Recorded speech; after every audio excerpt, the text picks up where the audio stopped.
saya, "Ibu kenapa?" Saya bilang gitu. Terus kata kakak saya, "Udah tinggal bilang iya," gitu. Tinggal dibilang iya gitu. Oke, di situ saya bilang, "Iya kenapa, Bu? Kamu harus tanggung jawab semuanya." Saya ingin kembali, kata ibu saya ingin kembali di Bapak di surga. Saya ingin kembali kepada Bapak di surga. Ya, salam teman-teman sekalian, berjumpa kembali dengan saya Arif Gule di channel TV Laskar Kristus ini. Teman-teman, pada video kali ini kita akan menonton ya satu muslim yang banyak takiyah, yang udah berkali-kali saya bahas ini muslim ini, tetapi kali ini dia lain gitu ya.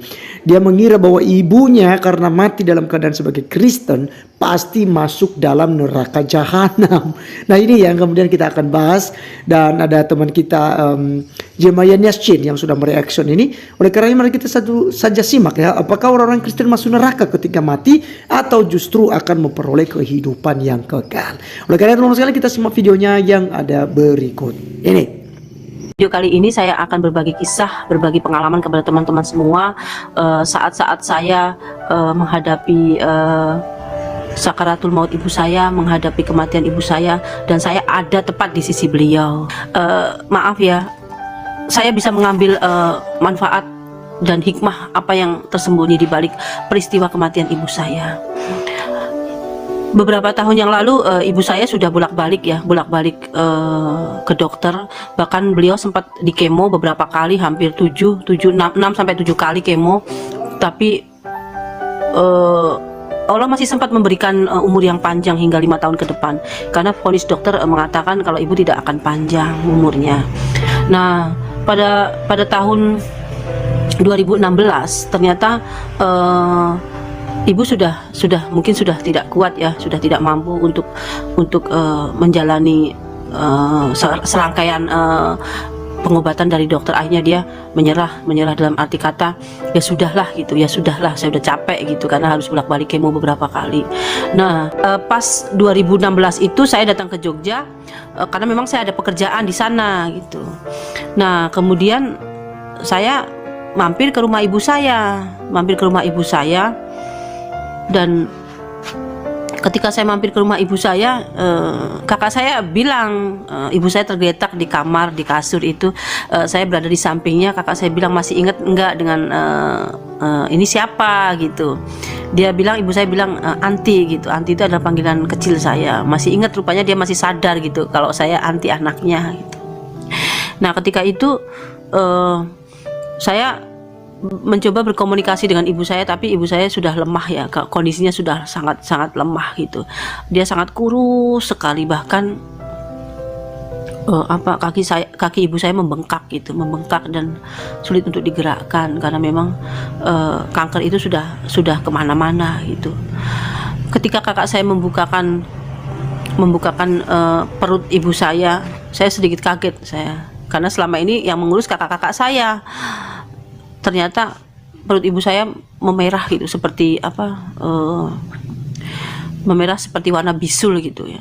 Saya subhanallah, ya Allah, begitu berat ujian yang kau berikan kepada ibu saya gitu. Saya menangis di situ. Saya menangis, ya Allah, kenapa orang sebaik ibu saya bisa dalam keadaan seperti ini gitu, padahal dia malaikat buat saya. Nah, kemudian pada saat saya di dekat ibu saya itu, saya menangis terus, tapi dalam hati saya berbicara begini, saya berdoa gitu, ya Allah, apa yang harus saya lakukan untuk bisa membuat ibu saya lebih baik gitu. Ketika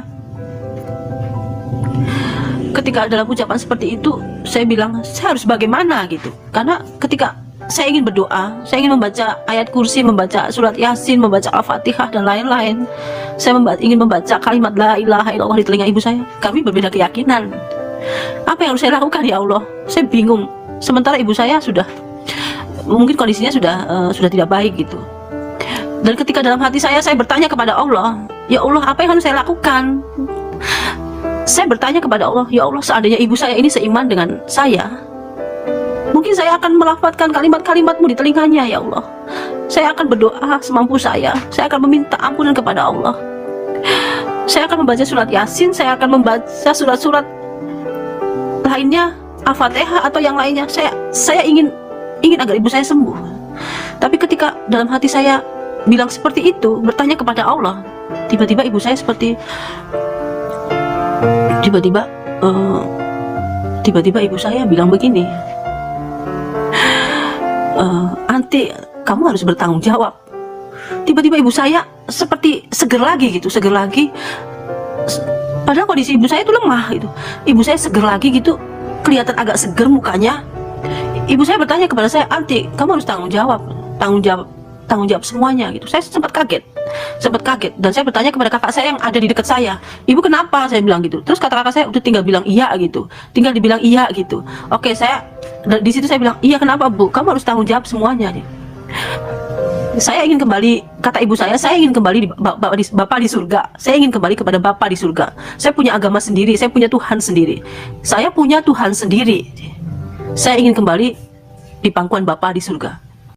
Nah, jadi itu dia videonya teman-teman. Kita sudah mendengarkan bagaimana kesaksian seorang mualaf yang dulunya dia seorang Kristen ya. Dia seorang pengikut Yesus dan di tengah jalan dia berbalik dan menyangkal penebusan Kristus.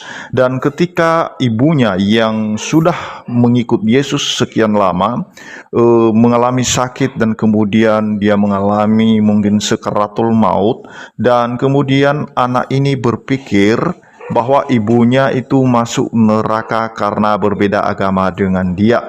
Nah, di akhir ceritanya ternyata ibunya ini dengan tegas mengatakan dan menyampaikan kepada anaknya bahwa saya akan kembali ke surga kepada Bapa. Saya akan kembali ke pangkuan Bapa. Itu luar biasa, satu keyakinan, satu iman yang benar-benar itu tidak bisa digeserkan oleh apapun, yang dimana di akhir hidupnya dia tetap mengakui Tuhannya di dalam hidupnya. Seperti yang dikatakan oleh firman tadi, berbahagialah orang mati yang matinya di dalam Tuhan. Dan juga Yesus berkata sendiri, berbahagialah orang yang percaya kepada Aku, sekalipun dia sudah mati akan hidup kembali nanti di akhir zaman, dan dia akan dibangkitkan. Mereka akan hidup selama-lamanya bersama-sama dengan Tuhan.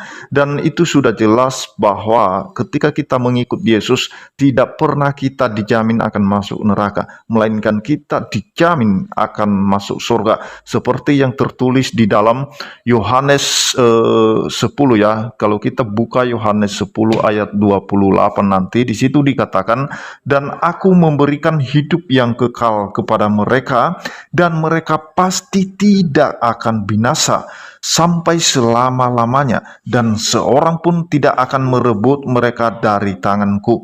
Itu sudah jelas perkataan Yesus kepada pengikut-pengikutnya, bahwa ketika kita mengikut Yesus sampai akhir hayat kita, sampai kita menutup mata, ada satu jaminan keselamatan yang diberikan kepada kita oleh Yesus Kristus sendiri. Seperti Yesus menyampaikan kepada para pengikutnya, dia berkata, jangan khawatir, jangan gelisah hatimu, jangan takut. Aku pergi kepada Bapa untuk menyediakan tempat bagimu, supaya di mana Aku berada, kamu pun berada di sana. Dan Yesus melanjutkan perkataannya, dia berkata, Akulah jalan, kebenaran, dan hidup. Tak ada seorang pun yang sampai kepada Bapa kalau tidak melalui Aku. Oleh karena itu teman-teman, kita bisa sampai ke surga itu hanya melalui iman kepada Yesus Kristus yang telah menebus kita dari hukuman dosa. Demikian yang saya sampaikan, kiranya Tuhan Yesus memberkati kita semua.